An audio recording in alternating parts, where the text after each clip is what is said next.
Bien, eh, como les dije, esta es la segunda parte de la clase. Recuerden que la clase está grabada en tres partes diferentes. Véanla en orden, esta es la parte 2. Al final de la primera parte de esta clase vimos un video en el cual Pierre Bourdieu nos expone parte de su pensamiento. Bourdieu, por si alguien no lo sabe, es un reconocido sociólogo cuyos conceptos como hábitus, campo social, capital social, capital cultural, arbitrario cultural, etcétera, van a atravesar muchas de las materias que tengan. Hoy no vamos a profundizar en estos conceptos, pero si alguien tiene interés en ellos, lo podemos conversar en la clase sincrónica o lo pueden preguntar por el grupo, al igual que cualquier otra de las cuestiones que vayan saliendo en la clase en las que no profundicemos. Si despiertan su interés, los tiramos por el grupo, lo hablamos, lo recuperamos en la clase. Estos conceptos no son el eje de- de las temáticas que nos llaman hoy, pero si quieren tocarlos, bienvenido sea.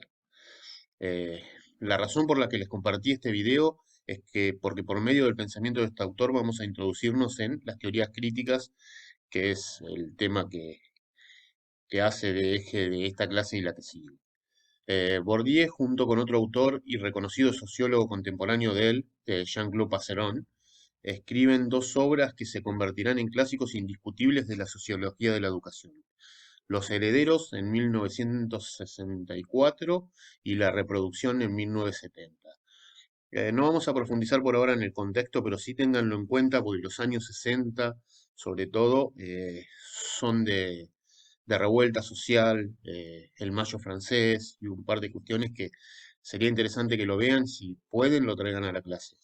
Recuerdan lo que dijimos en las clases anteriores, que el contexto es muy importante para entender los movimientos sociales en general, pero bueno, a nosotros lo que nos llaman, que son los movimientos pedagógicos en particular, el contexto es fundamental. Entonces, no vamos a hacer como hicimos en los otros videos de comentar específicamente el contexto, pero tengan en cuenta esto. Investiguen qué es lo que pasa en los años 60 del siglo pasado, sobre todo la parte del Mayo francés, movimientos estudiantiles, qué es lo que está pasando, qué es lo que lleva a estos autores a empezar a traer estas teorías críticas sobre la educación. Por ahora lo dejamos por ahí. De la producción de estos autores se desprende una de las corrientes que enmarcaremos dentro de las teorías críticas y que llamaremos, como lo hace Saviani, teorías del sistema de enseñanza como violencia simbólica. ¿Sí? Teorías del sistema de enseñanza como violencia simbólica. Antes de continuar con las teorías críticas, es pertinente aclarar que, como las teorías no críticas, recuerdan que les dije que no son un grupo homogéneo, sino que por el contrario son un grupo heterogéneo. Las teorías no críticas llegan incluso a discutir entre ellas. De hecho, la escuela nueva nace discutiendo con la pedagogía tradicional y la tecnicista viene a intentar imponer paradigmas discutiendo con la pedagogía tradicional y con la escuela nueva. No son un grupo homogéneo. Lo que tienen para estos autores en común es la no discusión con la educación como problemática de la desigualdad social, ¿sí? De igual manera, las teorías críticas tienen posturas diferentes, no son homogéneas tampoco. Eh, lo que sí tienen en común, de manera inversa pero análoga a las teorías no críticas, es el hecho de ver a la educación no solo como incapaz de modificar las inequidades, las desigualdades y la injusticia social, sino que por el contrario la consideran promotoras de estas desigualdades. Eso es lo que tienen en común las teorías críticas. Bueno, ahora sí, volviendo a las teorías críticas, también es importante que tengan en claro que hay diferentes maneras de agruparlas y nominarlas. ¿Sí? Esta forma en la que vamos a trabajar nosotros las teorías críticas no es universal. Diferentes autores lo trabajan de distinta manera, pero nos pareció que era una buena forma para que podamos trabajar algunas de estas teorías y eh, que ustedes puedan incorporar los conceptos y entender a qué alude esta división, que es lo más importante que les quede en claro, por qué algunas teorías pedagógicas se consideran no críticas y otras teorías se consideran críticas. Con lo cual, seguramente dejaremos afuera a algunas de estas teorías, a otras solo las vamos a nombrar y vamos a profundizar más en algunas otras, ¿sí? Las que nos parece que son más relevantes para que se pueda entender el concepto. Pero de todas maneras tampoco vamos a hacer un análisis acabado en ninguna de las teorías, ¿sí? Ya que la idea de esta clase no es desglosar y analizar profundamente estas teorías, sino presentárselas para que tengan una idea de por dónde va esta cuestión, ¿sí? Y sobre todo para que comprendan la diferencia epistémica que separa este grupo de corrientes pedagógicas del grupo de las corrientes que demarcamos dentro de las teorías no críticas. El primer gran arbitrario demarcador que voy a utilizar es el que me permite separar las teorías críticas en dos grandes grupos, ¿sí? Esto también lo hago en forma arbitraria y tengan en cuenta que otros autores lo manejan de otra manera. Por un lado, vamos a ver a las que provienen más que de la pedagogía propiamente dicho, de la sociología, como la que estamos nombrando de Bourdieu y de Passerón, y que llamaremos, como lo hace Saviani en el texto que tienen como bibliografía, teoría crítico-reproductivistas, ¿sí? Debido a que lo que hacen es denunciar que el sistema educativo reproduce las desigualdades sociales. Estas teorías, mayormente, se quedan en la denuncia sin proponernos acciones pedagógicas para revertir estos hechos. Y por otro lado, vamos a agrupar algunas teorías en las que llamaremos teorías crítico-propositivas, de las que hablaremos en la tercera parte de esta clase, enfocándonos en uno de sus representantes, Paulo Freire, que es el autor del libro que tienen como bibliografía ampliatoria. En este grupo de teorías, a diferencia de las anteriores, no se quedan en el análisis y la denuncia de la situación, sino que, por el contrario, proponen acciones pedagógicas activas para revertir estos hechos. Bien, hecha esta aclaración, volvemos con Bourdieu Passerón para iniciar un recorrido por las teorías crítico-reproductivistas. Bien, eh, volviendo a Bourdieu, Passerón, las teorías crítico-reproductivistas y sobre todo en especial a la que llamaremos teoría del sistema de enseñanza como violencia simbólica, digamos, tratando de sintetizar que estos autores denuncian o describen cómo la escuela impone un tipo de cultura como la cultura válida. Los autores lo llaman imposición de un doble arbitrario cultural, ya que todo recorte cultural transmitido por el sistema educativo es arbitrario, como este recorte que estoy haciendo y del cual les advertí. Vieron que les dije que vamos a ver una parte de las cosas, vamos a elegir ciertas teorías, otras las vamos a dejar por afuera. Esto es arbitrario, es un recorte educativo y pedagógico, una transposición didáctica que es algo que van a ver adelante para poder trabajar un tema, ¿sí? Pero la diferencia de esta advertencia que yo les hice, para que estén atentos y atentas, el sistema escolar no lo advierte, sino que presenta este recorte como válido, como legítimo y universal, generando de esta manera que este recorte, perdón, cultural, que representa y sirve a las clases hegemónicas, se perpetúe como la única cultura aceptable, intensificando las inequidades. El éxito y el fracaso están claramente asociados al manejo de estos capitales culturales, o sea, a la posesión o no de estas costumbres y saberes que el sistema educativo impone como válido. De tal modo, para los niños y niñas provenientes de las clases subalternas es un doble trabajo adaptarse a la escuela, ya que tienen que cambiar las costumbres y formas de comunicarse de su clase para absorberlas de las clases dominantes, mientras que los chicos de las clases hegemónicas ven revalorizadas las costumbres que ya traen desde la casa. Eh, Esto provoca que los chicos de las clases acomodadas se desempeñen mejor dentro del sistema educativo, reafirmando la idea de que estos valores culturales son los correctos. Por eso ellos triunfan y por eso los chicos de la clase subalterna no les va tan bien. O sea, refuerza la idea de que estos recortes culturales son los correctos porque son los que triunfan, pero triunfan porque son los que se proponen como correctos y son los que hay que aprender a manejar. Sé que es un poco confuso, pero lo vamos a tocar en la clase sincrónica. Por ahora, digamos, como síntesis, que estos autores denuncian que por medio de esta violencia simbólica, es violencia porque estos conceptos se imponen, ¿sí? Y es simbólica porque no se hace de una forma directa y física, sino que se hace solapadamente, haciéndolo aún más efectivo, porque no siempre se nota que se están imponiendo.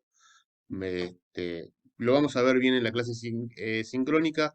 Cualquier duda, igual también, como les dije antes, lo podemos ir trabajando por los grupos o por el Classroom o por donde quieran. Volviendo a esto, el sistema educativo impone las condiciones culturales que sirve a los intereses de las clases hegemónicas, colaborando con que éstas se reproduzcan en la sociedad. Este es el punto más importante de los conceptos que están trabajando estos autores.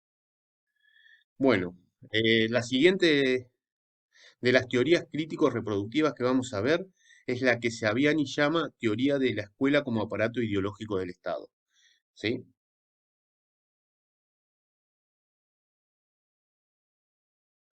Bien, como dijimos, vamos a seguir con este grupo de teorías que Saviani llama teoría de la escuela como aparato ideológico del Estado, AIE.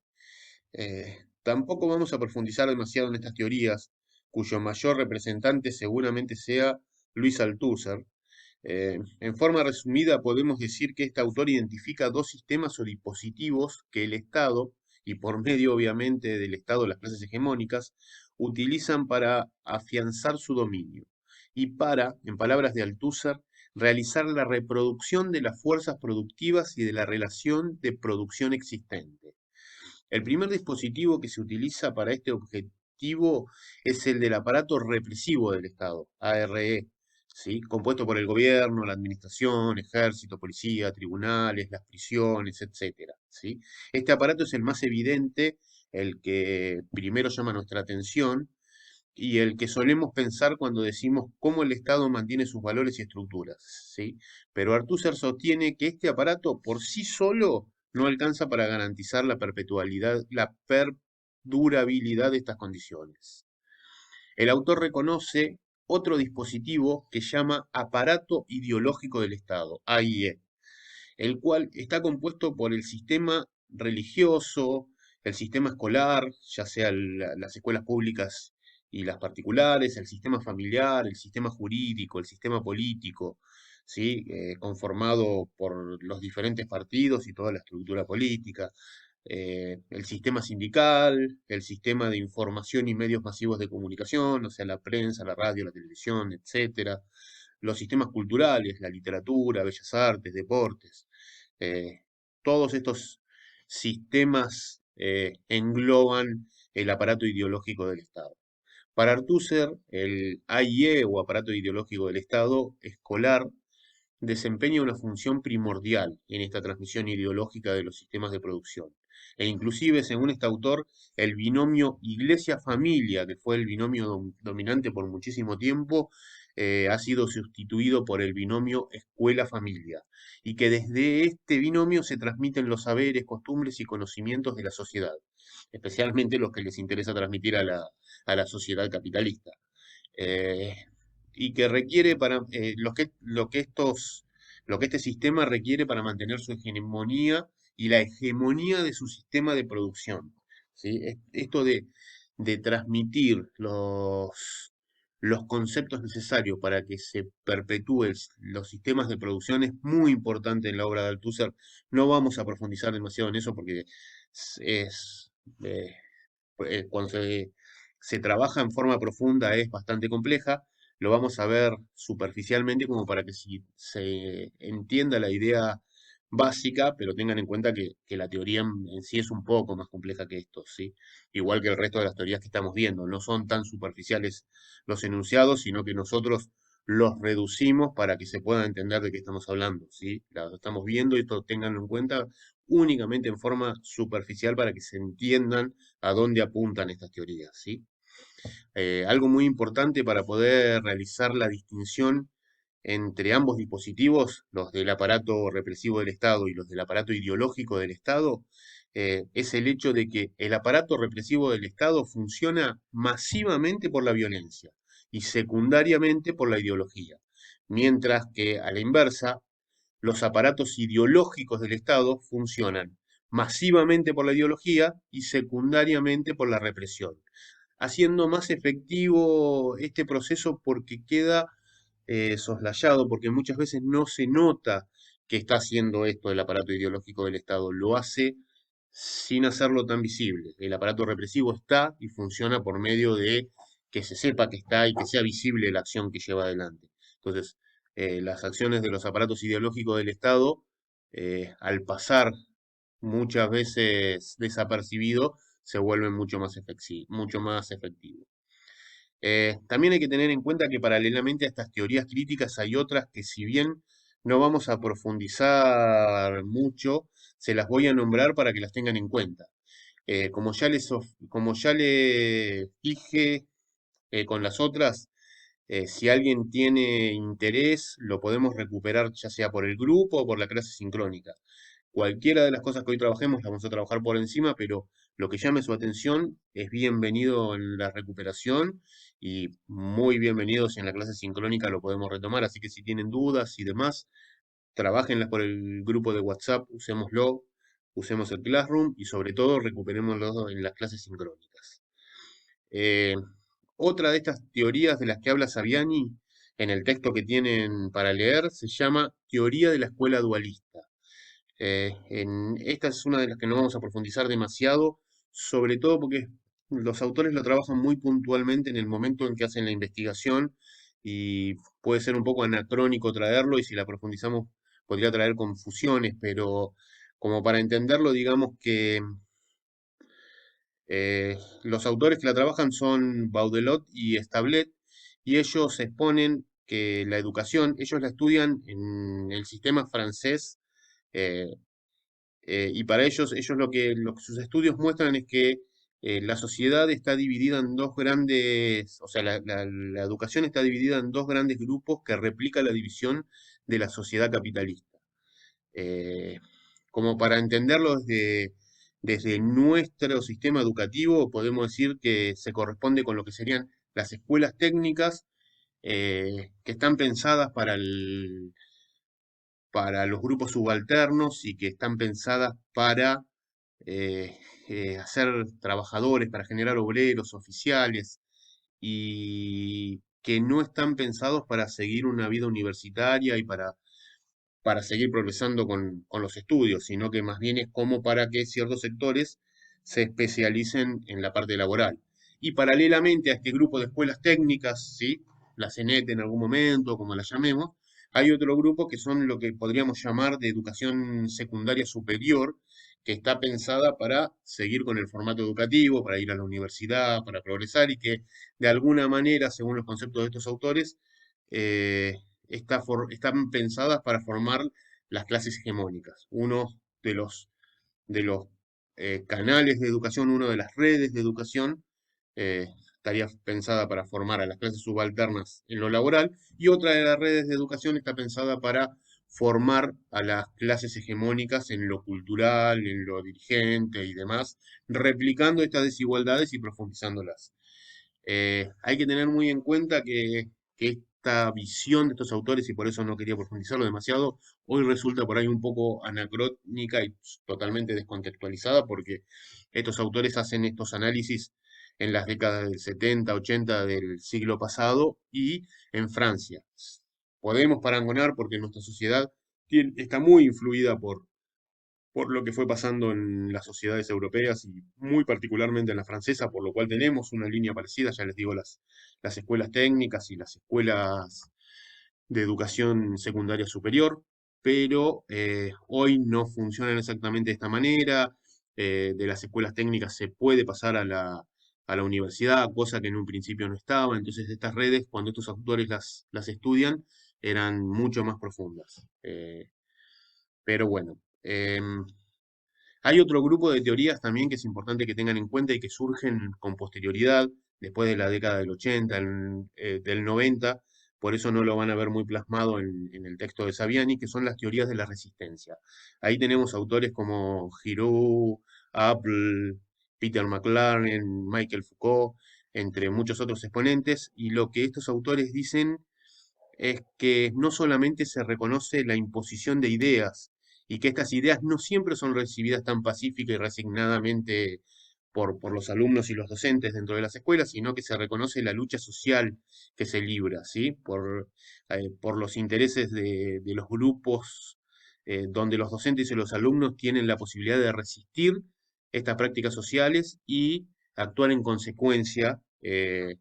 Esto también son teorías bastante profundas y muy trabajadas, pero como para tenerlo con la idea por fuera, lo que están diciendo estas teorías es que está bien, hay todo un sistema que nos está tirando ideas, que nos está imponiendo sus ideas y demás, pero tengamos en cuenta que del otro lado no son tan dócilmente recibidas estas ideas, sino que se generan resistencias e incluso estas resistencias generan acciones. Lo podemos ver en Chile, por ejemplo, con los pingüinos, que generan todo un movimiento de estudiantes que generaron un montón de cuestiones, o justamente en la década de los 60, 70, que es cuando nacen las otras teorías, y un poco antes de que lleguen esta, hay muchos movimientos, que lo que yo le dije del Mayo francés y movimientos estudiantiles bien interesantes que terminan generando cambios sociales. A esto es a donde apuntan las teorías de la resistencia. No lo vamos a profundizar más, como le vuelvo a decir, si quieren los traemos, si quedan dudas, si pueden averiguar cosas y traerlo a la clase del Zoom, va a ser más que bienvenida. Hasta acá hicimos un pequeño repaso de las teorías que podemos agrupar en las teorías crítico-reproductivistas, ¿sí? Como le comenté antes, hay otro grupo de teorías que algunos autores, y yo me sumo a ellos, denominan como teoría crítico-propositivas, ya que si bien hacen un planteamiento crítico de la educación, también plantean estrategias pedagógicas para modificar esto. Uno de estos autores, como ya también les dije antes en la primera parte de la clase y se los repetí creo en algún momento de esta segunda parte, de los más representativos y de los que en lo personal valoro profundamente es Paulo Freire. Sobre él vamos a hablar en la tercera parte de esta clase, pero al igual que hicimos con Bourdieu, vamos a terminar esta segunda parte mirando un pedazo de un video que vamos a seguir viendo en la tercera parte, que es un compendio de documentales sobre Freire que nos permite introducirnos en su pedagogía, ¿sí? Y como les digo, después en la tercera parte vamos a seguir profundizando en ella. Así que vamos con el video.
Nacido en Brasil en 1921, conceptualizó e impulsó un nuevo tipo de vínculo pedagógico.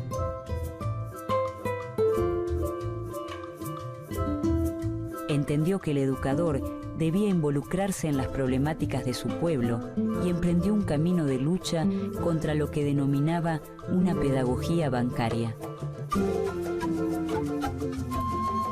Pedagogo, escritor, político y pensador, Paulo Freire concibió la educación como una acción política capaz de liberar a los oprimidos.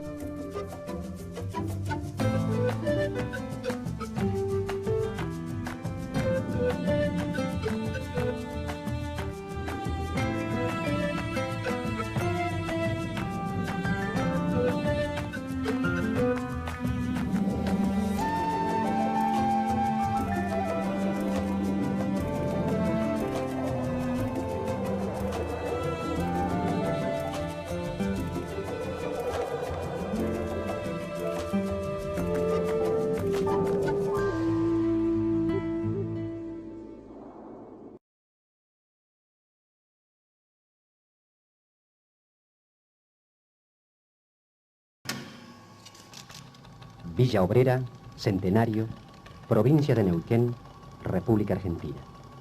En este lugar se inició la primera experiencia de alfabetización de adultos de todo el país, luego de la asunción del gobierno del doctor Cámpora.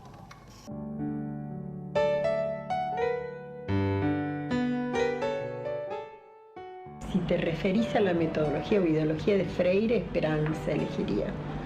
Porque él habla de que cuando el sistema se cierra en la opresión, si no se abre un huequito de esperanza, es imposible romper el círculo. En aquel momento de la experiencia, algunos pensábamos que, bueno, ya estábamos en el camino de la apertura, otros pensábamos que nos habían dado vacaciones. Pero lo cierto es que por periodo corto, por mucho que fuera, sentíamos la esperanza y la gente ponía motor fuera de borda al porvenir, digamos. Pedimos una escuelita, aunque sea 2 horas en la noche, porque en el día todos mis compañeros trabajaban. Vinieron maestros, compramos un pizarrón y bueno, hicimos ahí para seguir la escuela. Vinieron otros profesores de Neuquén y nos dieron una buena mano, nos ayudaron para poder hacer la escuela, para poder que hubiera una escuela de alfabetización.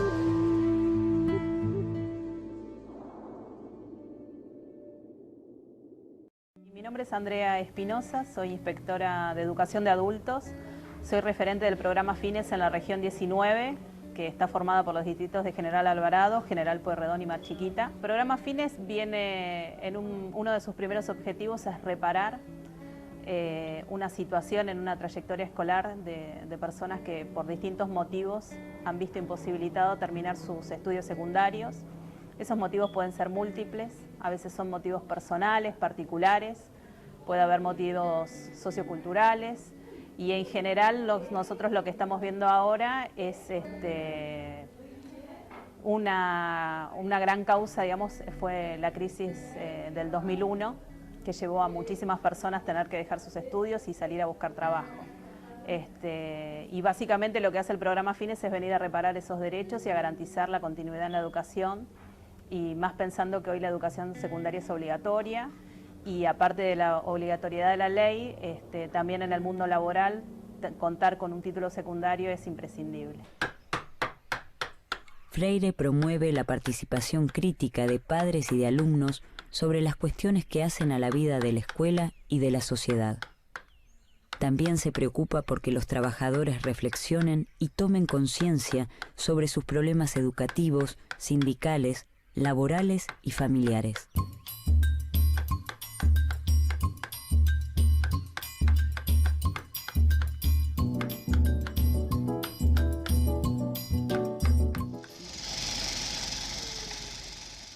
La experiencia Villa Obrera fue una experiencia que antecedió a la CREAR. Yo creo que la experiencia Villa Obrera es un ejemplo de lo que hoy planteamos de los estados de movilización de nuestro pueblo, que generaba sus propios procesos educativos. Y para todos la vida se metía en la escuela, y de las charlas, de las bromas y de la necesidad de cada uno, iba saliendo lo que queríamos aprender. Por eso a mí me parece tan importante la experiencia de Villa Obrera en ese sentido, porque no era el hecho de ir a la escuela todos los días, era traer las vivencias de su trabajo, era el iniciar un proceso de organización que es tan importante en todo grupo, y el de juntarse para hacer cosas que dieran respuesta a necesidades del barrio, eso es más que importante. Junto con aprender a leer y a escribir, discutíamos los problemas de la municipalidad, del barrio. Aprendíamos a pensar juntos. Esto me abrió un mundo de posibilidades. O sea, todo lo que yo no podía hacer en el aula, lo pude incorporar en las aulas de Fines, que son en realidad en las casas de las personas, en las sociedades de fomento, en un montón, en los comedores escolares, ¿no? En los comedores barriales. Hay un montón de posibilidades donde uno llega y te encontrás dónde vas a dar clase. Bueno, y lo interesante de esto es que cuando vos estás en el aula, le presentás al chico una teoría, un libro, puede ser un laboratorio, pero o sea, vos te lo llevás al aula al chico y él lo ve fuera de su contexto. Cuando uno está en el barrio, vos ingresás a la comunidad, entonces vos te tenés que adaptar a esta comunidad, ver los recursos que hay en la comunidad y a partir de ahí planificás para enseñar.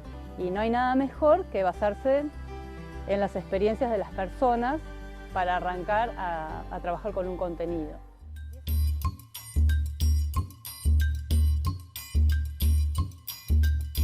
Para Freire, el universo vocabular